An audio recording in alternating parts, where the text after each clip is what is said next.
Joy balik sa Love Team, may oras na, mga kalingap, magandang araw sa inyong lahat. Ngayong araw ay may dala tayong bagong kwento ng inspirasyon at kilig na tiyak na magpapangiti sa inyo. Bago tayo magsimula, huwag kalimutang i-like at i-subscribe para lagi kayong updated sa mga bagong videos natin, at syempre, huwag kalimutan suportahan ang channel ni Kalingap Rab at Kuya Val Santos Matubang, Ate Edna Vlogs at Jack Matubang, dahil sa kanila natin nakikita ang mga ganitong nakaka-inspire na moments. Kung babalikan natin, sino nga ba si Joy Diwata? Dati, madalas nating nakikita si Joy sa mga vlog ni Kalingap Rab.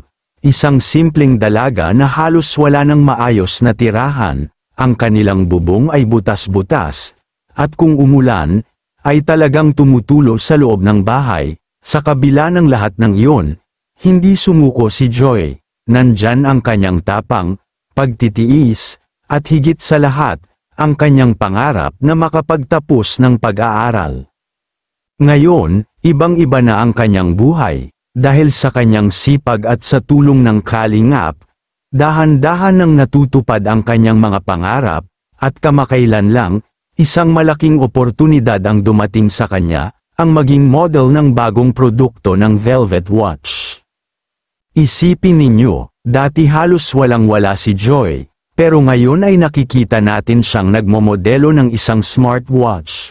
Hindi lang ito basta relo, dahil puno ito ng mga makabagong features na bagay para sa kanya. Bukod sa pagiging isang model, malaking tulong din ito sa kanya bilang isang nursing student, dahil kaya nitong i-monitor ang kanyang heart rate, pulse, blood pressure, at iba pang vital signs, kaya naman sakto ito sa kanyang pagiging future nurse. Sa kasalukuyan, abala si Joy sa kanyang hospital duty. Kahit mahirap at nakakapagod, makikita sa kanya ang dedikasyon at malasakit sa mga pasyente. Isang magandang halimbawa siya ng isang kabataang may pangarap, na handang magsakripisyo para sa magandang kinabukasan. Ngunit hindi lang puro duty at pag-aaral ang buhay ni Joy. Kapag may bakanteng oras, lagi niyang sinisigurado na may panahon siya para sa sarili. Madalas siyang makikitang nagjo-jogging. Para kay Joy, ito ay hindi lang simpleng ehersisyo kundi paraan para mapanatiling malusog ang katawan at makapagpahinga ang isip mula sa stress ng araw-araw. At dito na nga nagsimula ang isang nakaka-excite na pagkakataon. Habang nagjo-jogging si Joy isang umaga, may isang binata ang napatingin sa kanya. Hindi niya maiwasang humanga sa disiplina, sigla, at simpleng ganda ni Joy. Sa unang tingin pa lang, parang may kakaibang koneksyon na agad. Sa huli, ipinakilala si Joy sa binata, at mula doon, nagsimula ang tanong ng marami. Ito na kaya ang magiging bagong ka-love team ni Joy? Bagay na bagay sila sa isa't isa, parehong simple, parehong may pangarap, at parehong may disiplina sa buhay. Ngunit syempre, hindi pa malinaw ang lahat. Isa pa lang itong simula. Ito ba ay haantong sa isang bagong tambalan na mamahalin ng mga manunood?